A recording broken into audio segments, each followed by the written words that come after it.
Hello my beautiful people, कैसे हैं आप सब लोग। आई होप आप सब लोग अच्छे से रह रहे होंगे और सभी ज़रूरी काम बड़े अच्छे से कर रहे होंगे। सो इस पॉजिटिव से नोट पे शुरू करते हैं आज की रीडिंग। आज की रीडिंग रहने वाली है वर्गोस सोल ट्राइब के बारे में। वर्गोस जो कि है कन्या राशि, इनकी हम आज मंथ वाइज डिटेल्ड रीडिंग करेंगे कि 2024 इनके लिए क्या ब्लेसिंग्स लेके आया है, क्या गाइडेंसेस हैं इन लोगों के लिए, और ओवरऑल 2024 इनके लिए मंथ वाइज कैसा रहने वाला है। तो ये थोड़ी सी जिसे कहते हैं जनरल रीडिंग है, कलेक्टिव रीडिंग है और 2024 के लिए रीडिंग है। सो टाइम के अंदर बाउंड वाली रीडिंग है और जिसे कहते हैं डिटेल्ड है, यानी कि मंथ वाइज प्रेडिक्शन इसमें हम करेंगे। तो इसमें मैं अभी जो कार्ड्स पुल करूंगी वो ओशो डेक से होंगे और हर मंथ के लिए एक कार्ड होगा, ठीक है। और अगर कोई कार्ड समझने में हमें दिक्कत आती है तो फिर हम कार्ड के लिए एक अलग से कार्ड पुल करेंगे उस पर्टिकुलर कार्ड को समझने के लिए। वो होगा, कार्ड कैसे गिर रहे हैं, वो होगा राइडर वेट से। वैसे तो ऐसा बहुत कम होता है कि हमें कोई कार्ड ओशो से समझ में ना आए, क्योंकि ओशो हमें बिल्कुल ही क्लियर गाइडेंस देते हैं, ठीक है। और ये भी होता है बहुत बार कि एक कार्ड की जगह पे दो कार्ड आ जाते हैं, तो फिर हमें वो दोनों कार्ड ही रीड करने पड़ते हैं। ऐसा भी हो जाता है कभी कभी। सो ये आपके सारे मंथ्स के लिए कार्ड आ गए हैं। सो सबसे पहले हम कार्ड्स को एक बार देख लेते हैं क्या क्या कार्ड्स हैं। और सोल ट्राइब, वर्गो सोल ट्राइब, आप लोगों से मेरी रिक्वेस्ट है कि रीडिंग को यहीं पे पॉज करके वीडियो को आप अपने लिए अगर कोई प्रे करना चाहते हैं अपने भगवान से तो वो प्रे कर सकते हैं, ठीक है। तो आपके कार्ड्स देखते हैं। ओके, अबंडेंस, वाओ क्या रीडिंग शुरू हुई है जनवरी में ही। अबंडेंस, हार्मनी, क्या बात है, वाओ। Consciousness, good. वर्गोस, क्या खाया आप लोगों ने। गिल्ट, कोई बात नहीं, इसको समझेंगे what is this. And conditioning, okay. Then the miser and clinging to the past, okay. So reading जहाँ पे अच्छे नोट से शुरू हुई थी शुरू के मंथ्स में, बीच में थोड़ी सी गड़बड़ है। देन द रीबल एंड फ्रेंडलीनेस का कार्ड है यहाँ पे। अगेन टोन अच्छी होनी शुरू हो गई है, मोमेंट टू मोमेंट कार्ड है, good. Then the card we are the world, और मैं इसको बोलती हूँ we are the one. So last वाला कार्ड है एग्जॉशन, ठीक है। तो इन वाले कार्ड्स को हम डिटेल में समझेंगे अभी मंथ वाइज की क्या रहने वाला है, कैसा रहने वाला है। सो सबसे पहले समझेंगे इस अबंडेंस वाले कार्ड को। सो वर्गो सोल ट्राइब, आपकी रीडिंग बड़ी अच्छी टोन पे शुरू हुई है। कहीं ना कहीं 2023 में आपने अच्छे लेसन्स लर्न किए हैं और कहीं ना कहीं जिसे कहते हैं कि अपनी एनर्जी को आपने ना, अपनी एनर्जी को चैनलाइज किया है, अपनी एनर्जी को ट्रांसफॉर्म किया है, खुद को ट्रांसफॉर्म किया है आपने। क्योंकि 2023 में मैं इस तरह का कुछ भी कलेक्टिवली एनर्जी पिक नहीं कर पा रही थी। काफ़ी जो सोल ट्राइब था वर्गो वाला, काफ़ी जिसे कहते हैं एक टोन होता है ना, टोन लेवल पे काफ़ी नीचे गया हुआ था। सो उस टोन के बाद अचानक से 2024 में जनवरी में ही अबंडेंस का कार्ड आ जाना, जिसे कहते हैं सोने पे सुहागा है। तो बहुत अच्छे नोट पे आपकी रीडिंग शुरू हुई है। सो भगवान ने जिसे कहते हैं ना साल का शुरुआत में ही आपको जिसे कहते हैं आपका तोहफा दे दिया है, आपको सरप्राइजेस दे दिए हैं, गिफ्ट दे दिए हैं, ठीक है। ये जो अबंडेंस है ये हर फील्ड में है, ठीक है। आपके कारोबार में भी वृद्धि है, कहीं ना कहीं आपकी परिवार में भी वृद्धि हो सकती है, कुछ लोगों के कोई नया मेहमान आ सकता है। और अबंडेंस तो ओवरऑल प्रोस्पेरिटी को बोलते हैं। लाइक हो सकता है कि आप कोई नया बिजनेस डाल लें या बिजनेस में कोई बड़ा मुनाफा हो जाना, या कोई जिसे कहते हैं कि मुझे नया कॉन्ट्रैक्ट मिल गया है, कोई कॉन्ट्रैक्ट रिन्यू हो जाना अगेन से, कोई नया कॉन्ट्रैक्ट मिल जाना, कोई बड़ा ऑफर मिल जाना जॉब में, जॉब लेटर मिल जाना। अब्रॉड जाने का अगर कुछ लोग सोच रहे थे तो उनका वीज़ा लग जाना, पीआर मिल जाना। बहुत लोगों को इस तरह की एनर्जी मैं पिक कर पा रही हूँ यहाँ से। और रुपया पैसा धन दौलत तो इसमें होता ही है, अबंडेंस का पार्ट है वो तो। सो इस तरह से इस टोन पे रीडिंग शुरू हुई है। तो इस तरह की एनर्जी में आप जनवरी में मुझे लग रहे हैं कि कुछ ना कुछ ऐसा बिग शिफ्ट, कुछ ऐसे न्यू बिगनिंग्स, कुछ ऐसे नई नई चीजें जैसे कहते हैं एक्सप्लोर होगा, कुछ ना कुछ ऐसा आपको कि आप अबंडेंस की एनर्जी में रहेंगे, फिजिकली, मेंटली, इमोशनली, हर तरीके से। आपके रिलेशनशिप्स भी फुलफिलिंग, आपको जिसे कहते हैं ना एक्सपीरियंस देंगे, आपको वहां भी अच्छा लगेगा एक पर्टिकुलर पर्सन के साथ भी, और इन जनरल सोसाइटी में भी आपको कहीं ना कहीं रिलेशनशिप्स में भी, इमोशनल एस्पेक्ट में भी अबंडेंस फील होगी। ठीक है, ये रहा आपका जनवरी। इसके बाद देखते हैं हम फरवरी। फरवरी में जो कार्ड आया है, this is the card of harmony. तो हार्मनी क्या होती है कि लाइक आपके दिल और दिमाग के बीच में, जिसे कहते हैं ना एक महीन संतुलन बन जाना कहीं ना कहीं। और डॉल्फिन की एनर्जी है यहाँ पे। डॉल्फिन तो जिसे कहते हैं बहुत ही प्योर सी वाइब्स होती हैं डॉल्फिन की, बड़ी प्यारी एनर्जी होती है, रूह को सुकून मिलना, दिल को सुकून मिलना कहीं ना कहीं। सो इस तरह की हार्मनी में आप फेब में रहेंगे। ये आपकी रिलेशनशिप्स में भी है, ठीक है, क्योंकि जनवरी में आपके पास अबंडेंस की एनर्जी थी, तो जाहिर सी बात है कि फरवरी में हार्मनी है, तो इट्स ओके, बहुत अच्छा है। बहुत जो भी आप फैसले लेंगे, चाहे अपने बिजनेस में लें, करियर में लें, रिलेशनशिप्स में लें, तो ना तो वो ऐसे फैसले होंगे कि सिर्फ और सिर्फ आपने दिल से सोच के कोई फैसला ले लिया, और ना ही वो ऐसा फैसला होगा कि सिर्फ दिमाग ही दिमाग उसमें है। आप इमोशनल एस्पेक्ट से भी उसमें सोचेंगे और प्रैक्टिकल एस्पेक्ट से भी उसमें सोचेंगे। तो इस तरह से आपके अराउंड जो भी एनवायरनमेंट रहने वाला है, हो सकता है आपका एनवायरनमेंट शिफ्ट हो जाए कहीं, ठीक है। और शिफ्टिंग का भी मुझे काफी लोगों का दिख रहा है कि फरवरी में बहुत लोग कहीं ना कहीं ट्रैवल करते हुए भी दिख रहे हैं, ठीक है। पानी के थ्रू ट्रैवलिंग मुझे दिख रही है इसमें, कहीं ना कहीं एनर्जी को मैं पिक कर पा रही हूँ। सो आपका वेकेशन का प्लान बन सकता है, घूमने फिरने का प्लान भी बन सकता है, और कहीं हो सकता है आप देश में ही कहीं जाएं, हो सकता है आप कोई विदेश की यात्रा करें। तो कंप्लीट हार्मनी आप कहीं ना कहीं अपने आसपास, अपने रिलेशंस में, अपने करियर प्लेस पे, सब जगह जहां भी एक इंसान का इंटरपर्सनल रिलेशनशिप्स होता है, उस सब जगह पे मेरे को सिर्फ और सिर्फ हार्मनी की एनर्जी पिक हो रही है। सब कुछ हार्मोनियस रहेगा, जिसे कहते हैं जो अंदर है वो ही बाहर है। जब आप अंदर हार्मोनियस फील करते हैं तो कहीं ना कहीं बाहर भी आपकी हार्मनी बहुत अच्छे से बनी रहती है। तो जैन और फेब इस तरह से बहुत ही अच्छे टोन पे आपका न्यू ईयर शुरू होते हुए दिखा है मुझे। इसके बाद कार्ड लेते हैं हम मार्च का। तो ये जो कार्ड होता है, ये होता है कॉन्शियसनेस का। सो कॉन्शियसनेस क्या चीज होती है? एक जिसे कहते हैं ना, एक विल पावर कह लीजिए, इच्छा शक्ति कह लीजिए, और जिसे कहते हैं कि अंतः प्रज्ञा। अब ये बहुत बड़ा सा वर्ड हो गया है, काफी क्लिष्ट सी हिंदी हो गई है। तो अंतः प्रज्ञा उसको बोलते हैं, जिसे कहते हैं ना विवेक, कि ये इंसान ना बड़े विवेक से, बड़ी बुद्धि से अपना काम लेता है, यानी कि कॉन्शियस होके, यानी कि जिसे कहते हैं ना पूरे होशो हवास में सब चीजों को देखना, जानना, करना। तो कहीं ना कहीं मार्च में इस तरह की एनर्जी में आप रहने वाले हैं। अब जब मैं एनर्जी वर्ड यूज करती हूँ तो उसको आपने ऐसे डिकोड करना है कि अब मैं तो सिर्फ एनर्जी की बात कर रही हूँ अब, क्योंकि अगर मैं एक एक चीज का नाम लूं और एक एक एस्पेक्ट को कवर करूं तो ये रीडिंग 1.5 या 2 घंटे की हो जाने वाली है।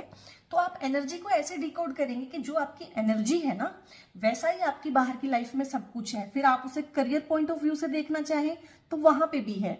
और वैसे तो मैं एक्सप्लेन करती हूँ 2-4 बड़े बड़े फील्ड्स जो है लाइफ के, जैसे करियर में है। करियर में आप इस कार्ड को कैसे देख सकते हैं?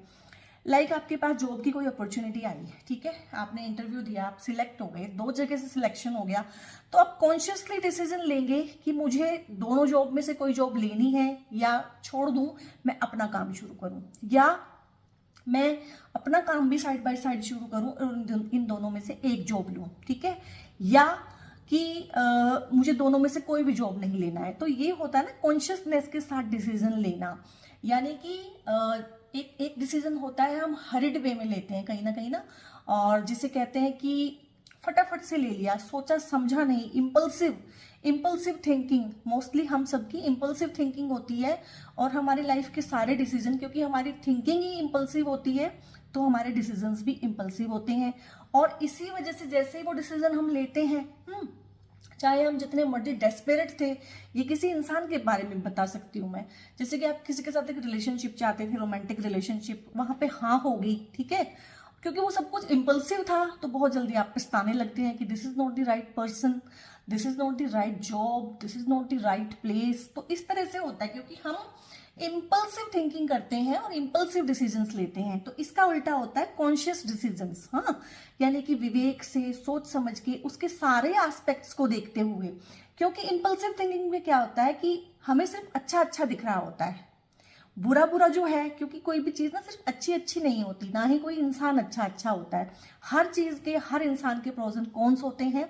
तो मोस्टली क्या होता है, जब हम इम्पल्सिवली, ब्लाइंडली किसी चीज के पीछे होते हैं ना, तो हम उसका जो शेडो एस्पेक्ट है जो कीमत हमें चुकानी पड़ेगी वो तो देख ही नहीं पाते हैं ना। हम देखते हैं अपने मतलब की चीजें कि ये है, ठीक है, और बहुत सारी चीजें उस टाइम पे हम प्रोजेक्ट भी करते हैं। जैसे किसी रिलेशनशिप में हम खुद ही सोच लेते हैं कि ये ऐसा है तो ये ऐसा भी होगा, जबकि उस इंसान का उस चीज से कोई लेना देना नहीं होता है। तो हम अपनी एक्सपेक्टेशंस भी सामने वाले पे थोपते हैं, अपना प्रोजेक्शन भी उस पे थोपते हैं। तो बताइए, असली जो इंसान है उसको तो हम देख ही नहीं पाते, और जो हमारा रिलेशन होगा फ्यूचर में, या जब भी उस इंसान के साथ हमारा रिलेशन होगा, वो तो उस इंसान के साथ होगा। पर हमने क्या देखा है, हमने उसका एक परसीव्ड वर्जन देखा है, उसका एक वर्जन जो हमने अपने मन में बना लिया है, हमने उससे प्यार कर लिया है। और प्रैक्टिकली हमें रहना किसके साथ है, उसके रियल के साथ, उसकी रियलिटी के साथ। तो इसीलिए इतना कॉन्फ्लिक्ट होता है लाइफ में, क्योंकि हम ना तो कॉन्शियसली सोचते हैं और ना ही हमारे डिसीजंस कॉन्शियस होते हैं। सो कहीं ना कहीं मार्च में आप मुझे हर तरह से कॉन्शियस डिसीजंस लेते हुए, कॉन्शियसनेस में जीते हुए, रहते हुए इस तरह की एनर्जी में दिख रहे हैं, जो कि बहुत ही अच्छी बात होती है और बहुत ही पॉजिटिव और बहुत ही, जिसे कहते हैं, हायर लेवल की चीजें हैं ये। सो इस तरह की एनर्जी में वर्गो पीपल आप मुझे दिख रहे हैं।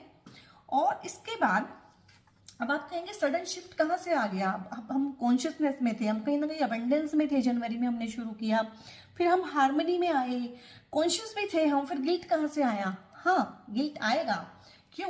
क्योंकि जब आप कॉन्शियस रहना सीख लेते हैं ना, कॉन्शियसली चीजों को देखने की हैबिट डालते हैं, हम कॉन्शियस क्यों नहीं रह पाते, हम कॉन्शियस डिसीजन क्यों नहीं ले पाते? क्यों?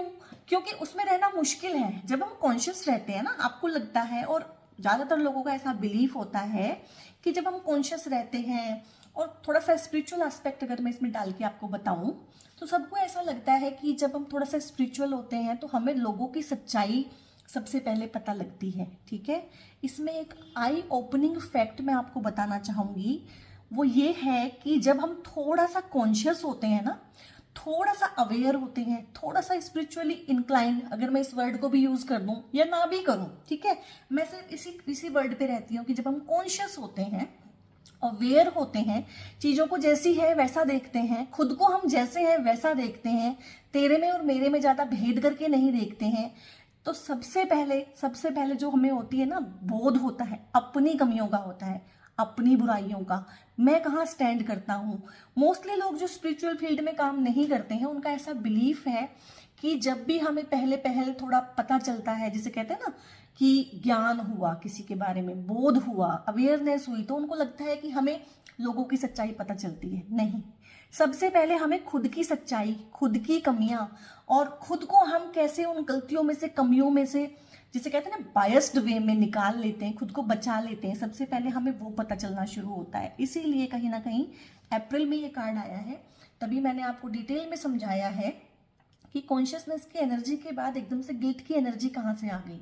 सो कहीं ना कहीं जब हमें अपनी कमियों का पता चलता है, और अंदर से पता चल जाता है, अगर कोई बाहर से बताए तो हम उससे लड़ लेंगे, उससे बात करना छोड़ देंगे, झगड़ा कर लेंगे उसके साथ, ठीक है, और उसकी बात नहीं मानेंगे, उसकी बात को काट देंगे, ठीक है, उसके साथ आर्ग्यूमेंट करेंगे। हमारे पास ढेर सारी चॉइसेस हैं, लेकिन अगर हमें हमारे भीतर से ही पता चले हमारी कोई कमी, फिर क्या करें? तो कहीं ना कहीं हम जाते हैं गिल्ट की एनर्जी में। गिल्ट क्या होता है? गिल्ट यही चीज होती है कि अपराध का भाव, अपराध बोध होना कि मेरी गलती है। और फिर जब हमें अपनी गलती पता चलती है, जब हम इस गिल्ट में आते हैं, अप्रैल में कहीं ना कहीं आप गिल्ट में आएंगे। ये दो तरह की चीजें हैं। एक तो ये कि आपने, हो सकता है, बहुत अपनी लाइफ इस तरह से गुजारी हो कि मैं बिल्कुल सही हूं और मेरे साथ सब कुछ गलत होता है, ठीक है। अब उन चीजों में क्या है कि आप सिर्फ उन चीजों पे फोकस करते हैं जो आपके साथ गलत हुई हैं। लेकिन जब हम एक टॉक्सिक माहौल में पैदा हुए हैं, टॉक्सिक माहौल में बड़े हुए हैं, टॉक्सिक लोगों के साथ रहे हैं, तो एक बात ये भी है कि हम कब टॉक्सिक हो जाते हैं और जैसा सब बिहेव कर रहे हैं हमारे साथ, हम भी दूसरों के साथ वैसा बिहेव करना शुरू कर देते हैं। ये बात कब होती है, कैसे होती है, हमें पता नहीं चलता है। तो फर्स्ट ऑफ ऑल आप अप्रैल में जानेंगे कि जो आपके साथ होता है, किसी और ने आपके साथ गलत किया है, तो हो सकता है आपने भी कभी किसी के साथ वैसी ही चीज थोड़े अलग वे में गलत की हो। तो यहाँ पे आप गिल्ट की एनर्जी में मुझे दिख रहे हैं, और इस गिल्ट की एनर्जी के लिए ना हम एक कार्ड ले ही लेते हैं राइडर वेल से कि पर्टिकुलरली ये किस बारे में है। ओके,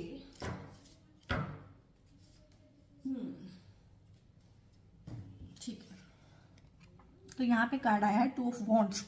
सो 2 ऑफ वॉन्ड्स का जो ये कार्ड है, ये कहीं ना कहीं यही बताता है कि द्वंद्व का जो कार्ड होता है ना, बहुत बार आप द्वंद्व में होते हैं, ठीक है। अंदर जो आपकी एक आवाज होती है, बड़ी मध्यम सी आवाज होती है, बड़ा धीरे बोलती है, जिसे कहते हैं ना अंदर की आवाज, अंतरात्मा की आवाज, तो वो आपके अंदर है, वो सबके अंदर है, लेकिन वो बहुत धीमी है। और एक होती है वाचाल मन की आवाज जो बहुत शोर करती है। तो कहीं ना कहीं आप इसी गिल्ट में हैं कि आपने वो जो छोटी सी वॉइस होती है, जिसे कहते हैं अंदर की आवाज, अंतःकरण की आवाज, वो आपने सुनी नहीं, आपने उसे इग्नोर किया है। और कहीं ना कहीं आपने उसी ट्रैक को फॉलो किया है अपनी लाइफ में जो बाकी लोग करते आ रहे थे। तो इस गिल्ट में हैं आप, और ये कोई खास बड़ा गिल्ट नहीं होता है, बहुत जल्दी आप इससे निकल भी जाएंगे, ठीक है। सो कोई बात नहीं है। इसका जो नेक्स्ट मंथ का कार्ड आ रहा है, मे का कार्ड आया है कंडीशनिंग। सो देखिए, अभी जो मैंने बात बोली है वो इस कार्ड में आ ही गई है कि जो गिल्ट है कहीं ना कहीं ये आपको बताएगा कि यू वर थोरोली कंडीशनड। अब कंडीशनिंग की ही तो बात की है मैंने, अभी जो पिछले 2-3 मिनट में बात की है उसको अगर वर्ड दें उस चीज को कि जैसा सब कर रहे हैं वैसा ही मैं भी करने लगता हूँ अनकॉन्शियसली, मुझको पता भी नहीं चलता है कब। लाइक आपके परिवार में एक सर्टन बिहेवियर पैटर्न चलता था, ठीक है, और आप उस परिवार में पैदा हो गए, आप उसका हिस्सा बन गए, आपने लाख कोशिश की कि ये पैटर्न अच्छा नहीं है, मैं इसको अपनी लाइफ में फॉलो नहीं करूंगा या नहीं करूंगी, लेकिन आप उसे किसी और तरीके से फॉलो करने लगते हैं, ठीक है। ये सोसाइटी का जिसे कहते हैं ना कंडीशनिंग है। ये देखिए, है तो शेर, ये है तो अलग अलग स्पीसीज है, अलग अलग जानवर है, और ये सब भेड़ हैं, ये इन भेड़ों से घिरा हुआ है, लेकिन ये शेर होते हुए भी ना बिहेव वैसे ही करेगा जैसे ये एक भेड़ है। इसे कहते हैं कंडीशनिंग। तो मोस्टली ऐसा पाया जाता है कि बहुत सारी फैमिलीज होती हैं जहां पे एक पर्टिकुलर पैटर्न, पर्टिकुलर बिहेवियर जो कि अच्छा नहीं है फॉलो हो रहा होता है। बच्चे जब छोटे होते हैं तो वो कहीं ना कहीं मन में धारणा करते हैं कि हमने इस चीज को फॉलो नहीं करना है, हमने इस चीज को बदलना है, हमने अपनी लाइफ को ठीक करना है। वो कोशिश भी करते हैं, ऐसी बात नहीं है कि वो कोशिश नहीं करते, वो कोशिश करते हैं डिफरेंट होने की, उस टॉक्सिक पैटर्न को फॉलो ना करने की, लेकिन वो उस टॉक्सिक पैटर्न को किसी और वे में फॉलो कर लेते हैं, ठीक है। This is called conditioning. Conditioning क्या होती है कि बच्चा जिस भी माहौल में रह रहा है परिवार में, कहीं ना कहीं उन्हीं वैल्यूज को, कहीं ना कहीं उन्हीं बिहेवियर्स को, चाहे वो पॉजिटिव है या नेगेटिव है या टॉक्सिक है, उनको कैरी करता है। चाहे वो कॉन्शियसली बेचारा जितनी मर्जी कोशिश करे कि मैं इन ट्रेड्स को फॉलो नहीं करूंगा क्योंकि ये ट्रेड्स अच्छे नहीं हैं, लेकिन जैसे कहते हैं ना, this is the power of conditioning. क्योंकि ये जो पैटर्न्स थे जो उसके माइंड में बस गए थे, वो तब जब वो बहुत छोटा था, और ये जो उसने वाव ली थी कि मैं ये सब नहीं करूंगा, मैं सब कुछ बदल दूंगा, मैं सब कुछ अच्छा करूंगा, ये अच्छी चीज नहीं है, मैं इसे फॉलो नहीं करूंगा, ये काफी बाद में हुआ।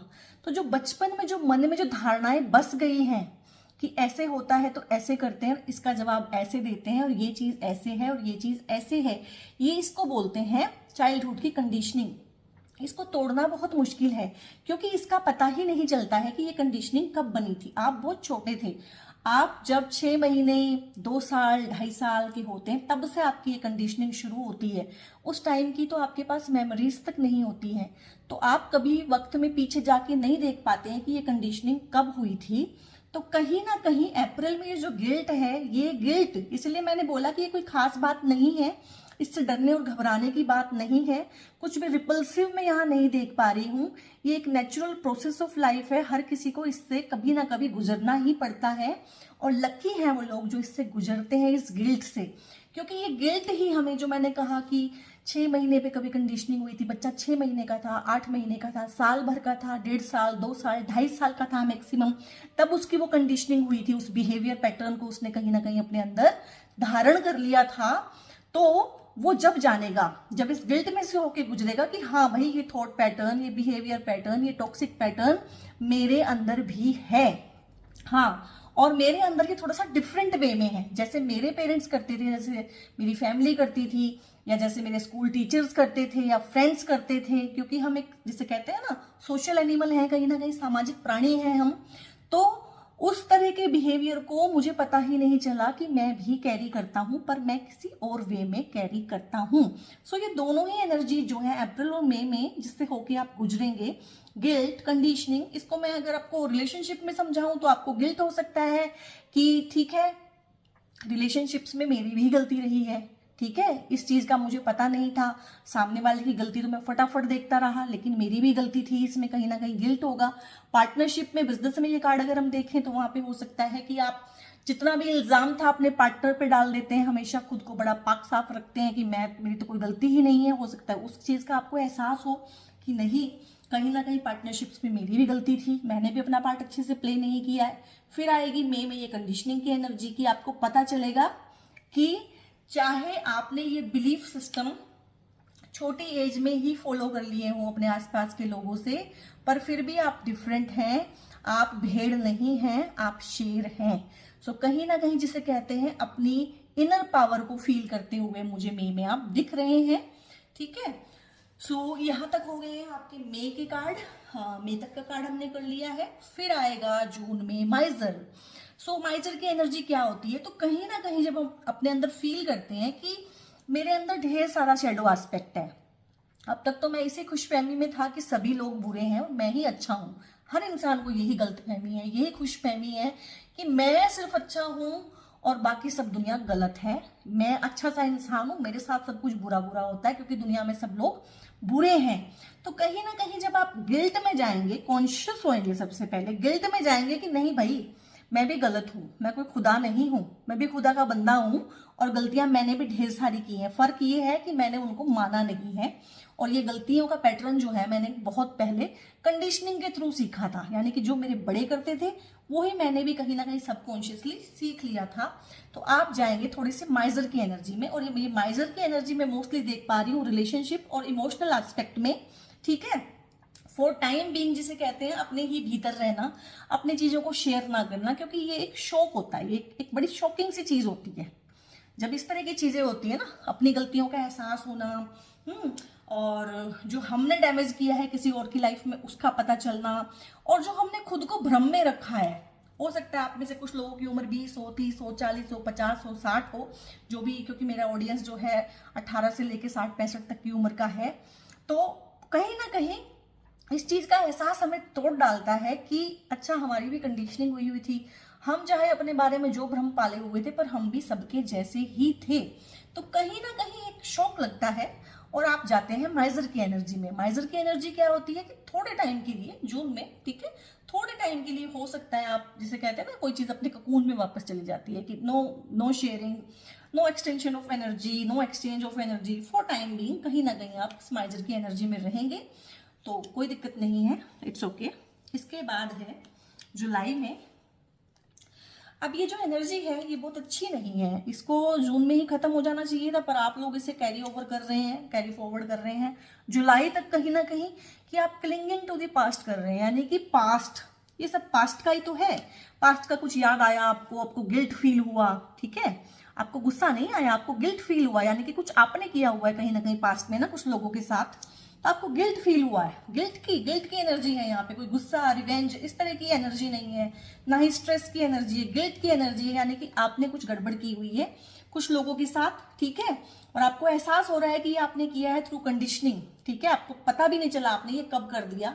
माइजर हो गए आपने लोगों से बातचीत करना बंद कर दिया, ककून में अपने आप को बंद कर लिया, शेयरिंग केयरिंग सब कुछ, फॉर टाइम बीइंग जिसे कहते हैं ना, आपने सब कुछ स्थगित कर दिया कि नहीं अभी नहीं। एंड देन क्या कर रहे हो, क्लिंगिंग टू दी पास्ट। अरे पास्ट कोई चीज होती है क्लिंग करने के लिए? क्लिंग करना है तो विजन के साथ करिए, क्लिंग करना है तो अपने ड्रीम्स के साथ करिए, क्लिंग करना है तो हीलिंग के साथ करिए। पास्ट जो होता है ना, कभी भी क्लिंगिंग के लिए अच्छा नहीं है, बताती हूँ। आप लोगों में से बहुत सारे लोग व्हीकल चलाते होंगे, स्कूटर चलाते हो, गाड़ी चलाते हो, और जो नहीं भी चलाते वो भी समझ पाएंगे, ठीक है। उसमें एक होता है रियर व्यू मिरर, जिसमें आपको पीछे का दिखता है, और एक आपकी आंखें हैं जो सामने देख रही हैं। अगर आप सोचो कि आपने सारी गाड़ी चलानी है, स्कूटर चलाना है, गाड़ी चलानी है, और आगे नहीं देखना, रियर व्यू मिरर में देखना है, ठीक है।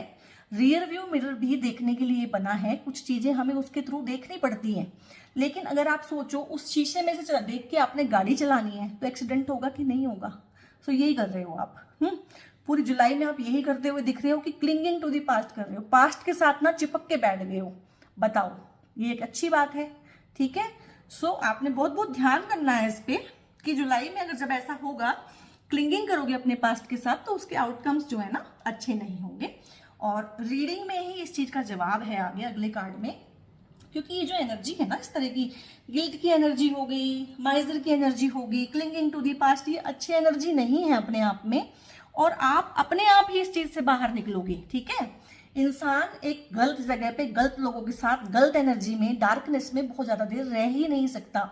मतलब सपोज करो आप किसी पानी में डूब गए हो, कितना डूबोगे, कितना धरातल पे जाके लगोगे तो फिर वापस आओगे ना, बाउंस बैक करोगे।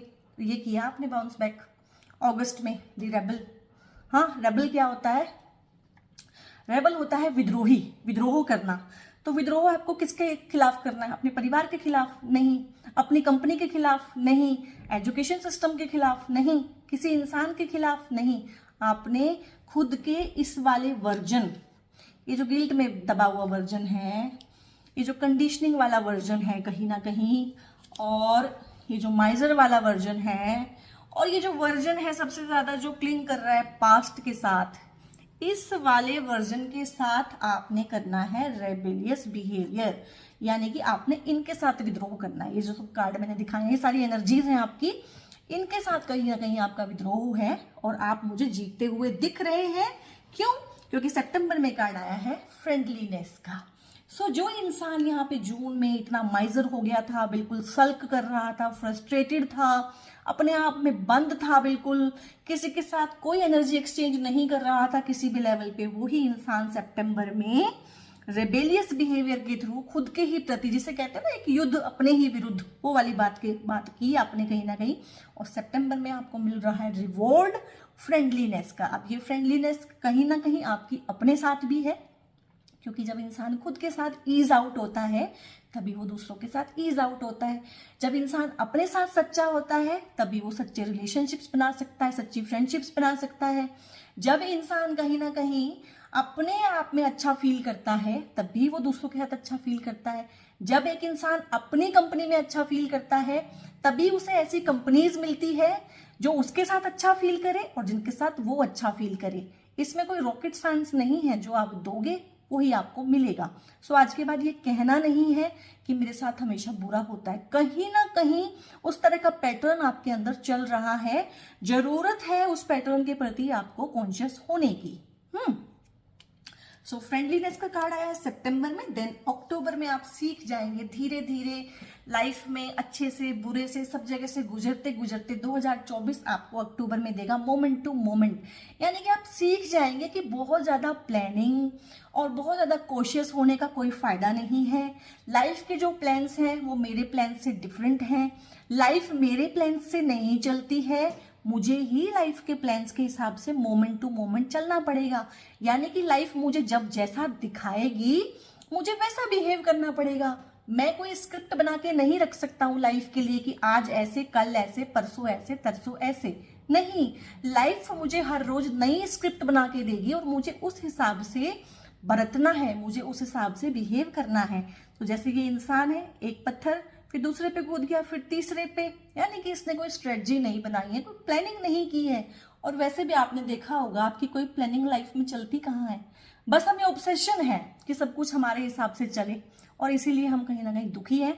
तो आप दुखी मुझे नहीं दिख रहे हैं। अक्टूबर जो है फेस्टिविटीज का मौसम आ जाएगा इंडिया में, और मोमेंट टू मोमेंट आप चलेंगे, यानी कि आप बहुत ही हैप्पी गो लकी टाइप की एनर्जी में मुझे यहाँ पे दिख रहे हैं। इसके बाद आता है card wow, my favourite one, we are the world, और मैं इसको बोलती हूँ वी आर दी वन। तो यहाँ देखिए ये अर्थ है, ये आसमान है पूरा, इसमें सितारे हैं और ये बहुत सारे लोग हैं, ठीक है, जिन्होंने एक दूसरे का हाथ पकड़ा हुआ है और जो इस कनेक्टेडनेस की फीलिंग में आ गए हैं कि चाहे हमारी बॉडी अलग अलग हो, somewhere in any realm, somewhere in any dimension we are connected and we are one। और कभी कभी आप ये फील भी करते हैं, मैं बताती हूँ कब फील करते हैं। जब क्रिकेट का मैच चल रहा होता है ना, और इंडिया या किसी और कंट्री का, और जब बिल्कुल जिसे कहते हैं कि मारो मार का मामला होता है कहीं ना कहीं, तब आप फील करते हैं वो कनेक्शन कि सारे इंडियंस जिसे है ना एकदम कनेक्टेड हो गए हैं, बिल्कुल एक जैसे हो गए हैं, या इंडिया के ऊपर कोई क्राइसिस आ जाए, कोई हमला कर दे, उस टाइम पे वो कनेक्टेडनेस फील होती है कि सब हम एक ही हैं। उस टाइम पे हम बिल्कुल एक यूनिट की तरह काम करते हैं, इंडिविजुअल्स की तरह काम नहीं करते हैं। सो कहीं ना कहीं नवंबर में आप लोग मुझे इस तरह की एनर्जी में, और ये जिसे कहते हैं हाईएस्ट काइंड ऑफ एनर्जी होती है वर्गोज अपने आप में, कि जब आप कनेक्टेडनेस फील करें दूसरे लोगों के साथ, कहीं ना कहीं किसी तल पे ये फील करें, किसी लेवल पे, किसी एस्पेक्ट में कि हम सब एक ही हैं। तो बताओ फिर कौन से झगड़े, कौन से झमेले, कौन सी शिकायतें, तो वो है। इसके बाद दिसंबर में कार्ड आया एग्जॉशन का। तो एकदम से अब ये देखना पड़ेगा कि नवंबर के बाद ऐसा क्या शिफ्ट आ गया भाई, कि कहाँ पे तो आप फील कर रहे थे वी आर दी वर्ल्ड, और यहाँ पे आ गया एग्जॉशन। एग्जॉशन क्या होता है? थकावट। तो थक क्यों गया भाई ये इंसान एकदम से, देखना पड़ेगा। ठीक है, देखते हैं।